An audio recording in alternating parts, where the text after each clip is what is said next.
Hello everyone. In the last video, we discussed why working with the right clients is crucial and even more important, wrong clients कैसे avoid करें. But ये सही client होता कौन है? In this video, we will break down the key factors you should look at to assess your client. And stay till the end for the one most important metric.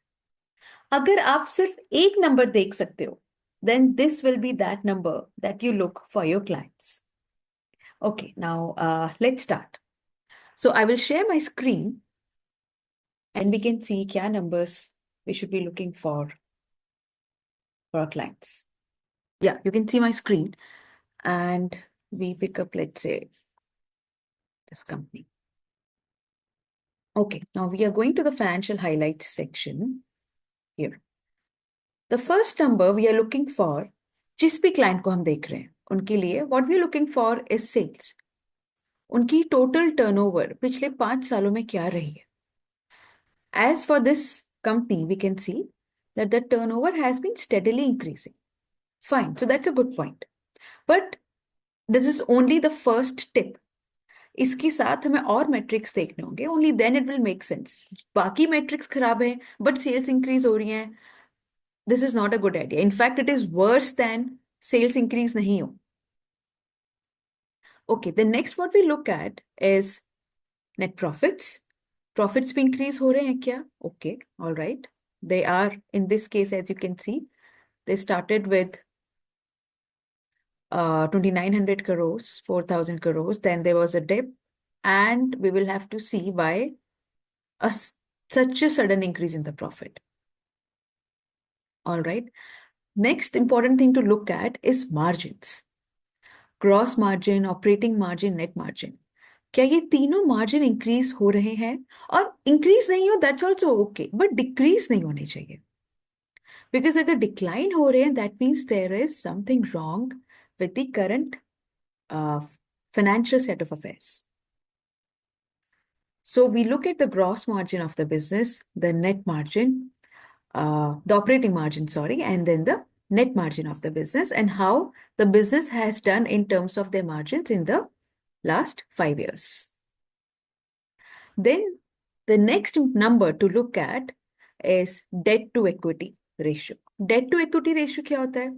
Debt to equity ratio होता है that means आपने कितनी borings ली हैं. वैसे आप लोग सब businessman है, you know it better than me in fact. और इक्विटीज कितनी आपकी अपनी कैपिटल है. So in case of client, in fact हर बिजनेस में ये देखना बहुत जरूरी है कि डेट टू इक्विटी रेशियो कितना है, बाहर का पैसा कितना है, उसका अपना पैसा कितना है.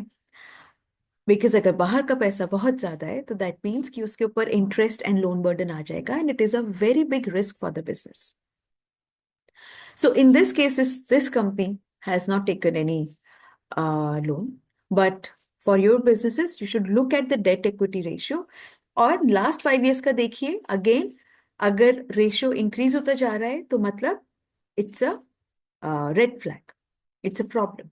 रेशियो या तो स्टेडी रहना चाहिए या डिक्लाइन होना चाहिए, और इन जनरल बहुत हाई रेशियो नहीं होना चाहिए. Generally we look at typically a ratio of 2:1 or 2.5:1. Below 2:1 is a good ratio. Of course, ये एक जनरल रेशियो है. किस स्पेसिफिक इंडस्ट्री की बात हो रही है उस पर भी डिपेंड करता है कि कौन सा रेशियो अच्छा है, कौन सा ratio number would be a bad ratio.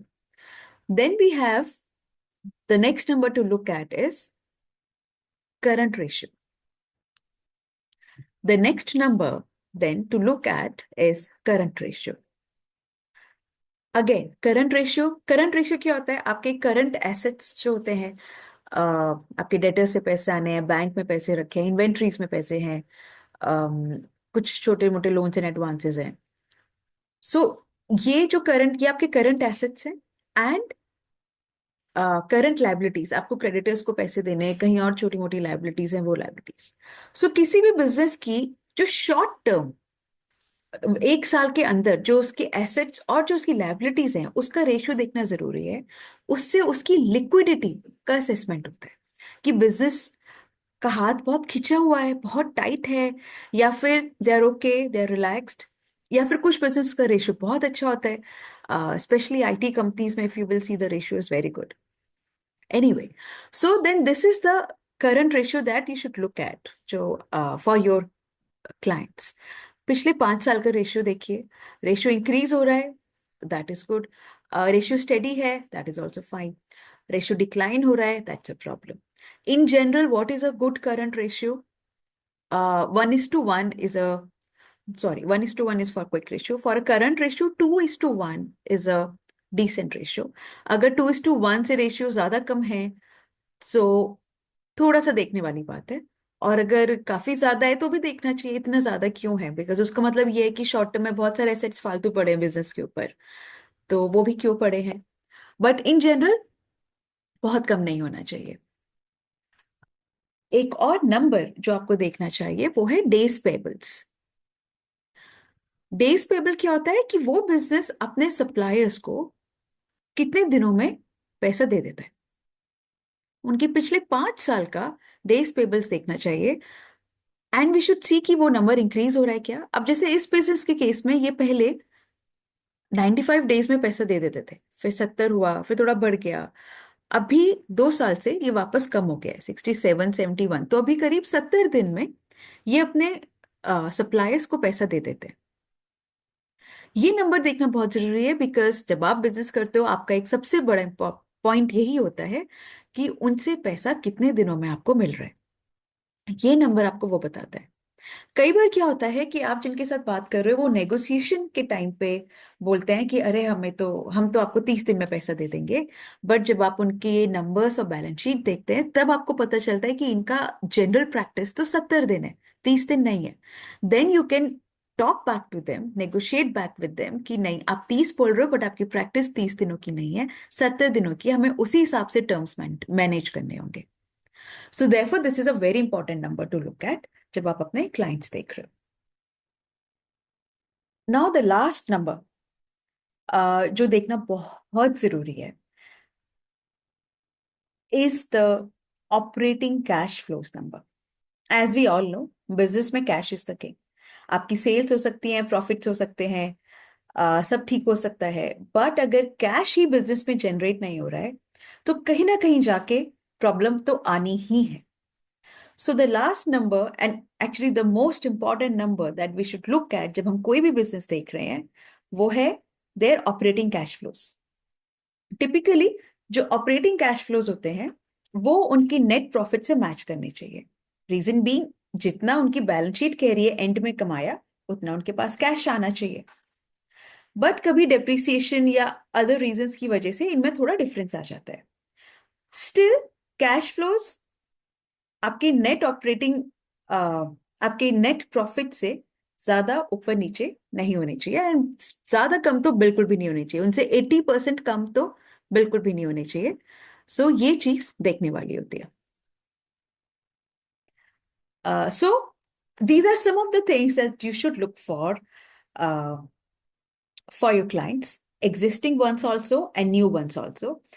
जब आप इन मेट्रिक्स को देखेंगे and then look at which are the clients जो इन मेट्रिक्स पे अच्छा कर रहे हैं, and those are the clients on whom you should focus, with whom you should focus to build a better relationship, because these clients will help you grow in future.